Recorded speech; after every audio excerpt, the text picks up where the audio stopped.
साथ कुर्ब की बरकत से मकाम कितना मिलता है। आलो सुन्नत वल जमात का अकीदा है, देवबंद वालों का नजरिया है। तू पैगंबर के असहाब की बात करता है, मैं मट्टी के जर्रों की बात करता हूँ। तवज्जो रखना, तू असहाब की बात करता है, मैं मट्टी के जर्रों की बात करता हूँ। तू अजवाज की बात करता है, मैं मट्टी के जर्रों की बात करता हूँ। अरे तू आल की बात करता है, मैं मट्टी के जर्रों की बात करता हूँ। बंदा कहते हैं बात समझ नहीं आई। मैंने कहा देवबंद का अकीदा तो ये है कि मेरे पैगंबर की कब्र मुबारक को देख ले, मेरे पैगंबर के रोजे को देख ले, मेरे पैगंबर के रोजे की मट्टी जो मेरे पैगंबर के वजूद के साथ मिली है। देवबंद का अकीदा है। हज़रत शेख ज़करिया रहमतुल्लाह अलैह ने लिखा है, इब्न क़य्यिम ने ज़ादुल मआद में लिखा है, यही नजरिया हजरत दाऊद गज़नवी मसलकन अहले हदीस आलिम का भी है। वह नजरिया क्या है कि मेरे पैगंबर की कब्र की मट्टी के वो जर्रे जो पैगंबर के वजूद से मिले हैं वो काबा से भी आला है, वो अर्श से भी आला है, काबा से भी आला, खुदा के अर्श से भी आला है। एक बंदा मुझे कहता है मौलाना बात समझ नहीं आती, ये मट्टी के जर्रे खुदा के अर्श से आला क्यों है?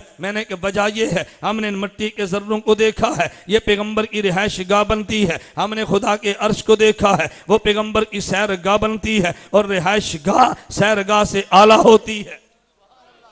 सैर गाह रिहाइश गाह सैर गाह से आला होती है। ये पैगंबर की रिहाइश गाह है, वो पैगंबर की सैर गाह है और रिहाइश गाह सैर गाह से आला होती है। अगर आदमी जिस रिहाइश में रहता है वो झोंपड़ी की बनी हो, जहाँ सैर के लिए जाता है वह फवारे लगे हों, लेकिन रिहाइश गाह का मुकाबला कभी सैर गाह नहीं कर सकती। और अर्श पे खुदा रहता नहीं है, यहाँ पे मेरे मोहम्मद रहते हैं, इसे नबी का मस्कन कहते हैं, उसे खुदा का मस्कन नहीं कहते। मैंने कहा मैं तो बात जर्रों की करता हूँ, लेकिन अमीर मुआविया रज़ियल्लाहु अन्हु ने जब कलमा पढ़ा है, मेरे पैगंबर के दामन से वाबस्ता हुए हैं, फिर मेरे नबी ने इत्माद किया तो कितना किया है, मैंने नबुव्वत को देखा है। इत्माद कैसे किया? इब्न हजर मक्की अल हैसमी ने ततहीरुल जिनान में लिखा है, हजरत अमीर मुआविया कलमा पढ़ के दामने नबुव्वत में आते हैं तो मेरे पैगंबर ने हजरत अमीर मुआविया को कलम दिया है, अमीर मुआविया कुरान मुझ पे उतरता है तो लिखना तूने है। मेरे हवेली लखा के दोस्त तू बता, अपने ईमान से पूछ के बता,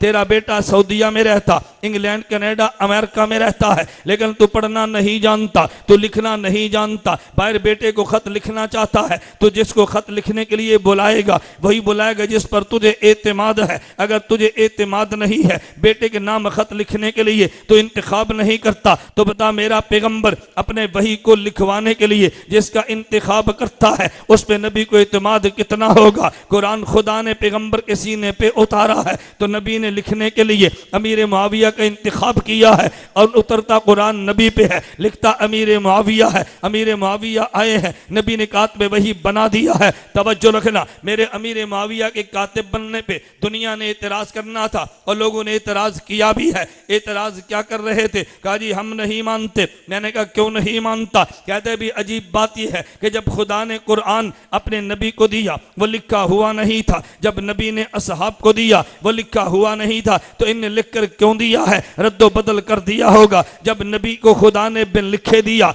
नबी ने असहाब को बिन लिखे दिया, असहाब को चाहिए था बगैर लिखे उम्मत को दे देते, इनने लिखा है कोई रद्दो बदल कर दिया होगा। तो जब एतराज आना था मेरे खुदा ने जवाब भी कुरान में दे दिया है ताकि किसी को एतराज करने का मौका ना मिले।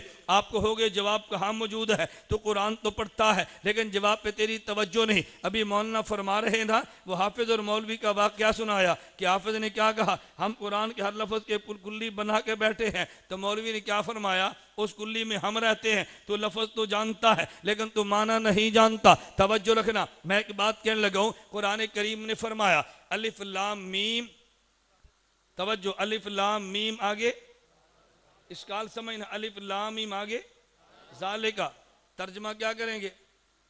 अलिफ लाम मीम का तर्जमा तो किसी को आता ही नहीं, इसलिए कि नबी ने बताया नहीं। हजूर बताते तो आता, जब नबी ना बताएं तो आएगा कैसे? ज़ालिकल किताबो, क्या तर्जमा करेंगे? बोलिए ना, ज़ालिकल किताबो, ये किताब या वो किताब? ज़ालिक का माना ये नहीं होता, वो होता है।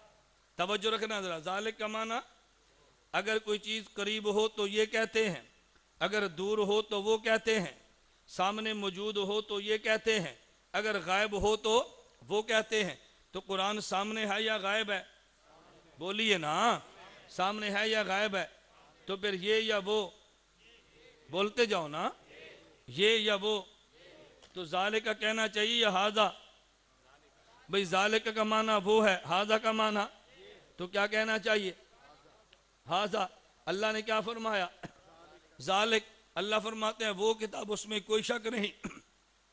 हम कहते हैं अल्लाह वो ना फरमाओ, आप कहो ना हाजल किताब, ये किताब, इसमें कोई शक नहीं। हाजा क्यों फरमाया? हाजा की बजाय ज़ालिका क्यों फरमाया? तवज्जो रखना, जवाब पे गौर करना। मेरे अल्लाह के इल्म में था कि जो कुरान मैंने नबी को दिया इस पर एतराज कोई नहीं करेगा। जो कुरान नबी ने असहाब को दिया इस पे एतराज कोई नहीं करेगा। जो सहाबा लिख कर देंगे एतराज इस पे करेंगे कि शायद रद्दो बदल कर दिया हो। जब पढ़े तो कुरान कहते हैं, जब लिखे तो किताब कहते हैं। अल्लाह ने यूं फरमाया ज़ालिकल किताब, जो कुरान नबी पे उतरा वो भी ला रैब फीह है, जो नबी ने असहाब को दिया वो भी ला रैब फीह है। और ज़ालिका वो कुरान जो मुआविया लिख कर देंगे, अल किताब ला रैब फीह, वो भी ला रैब फीह है। नहीं समझा? ज़ालिक वो कुरान जो मुआविया लिखेंगे, अल किताब ला रैब फीह, उसमें भी शक न करना। जो मैं नबी को बगैर लिखे दिया वो भी ला रैब फीह है, जो अमीर मुआविया लिख कर देंगे वो भी ला रैब फीह है। तो इनने जो कुरान लिखना था दुश्मन ने एतराज बाद में किया है, खुदा ने जवाब पहले दिया है।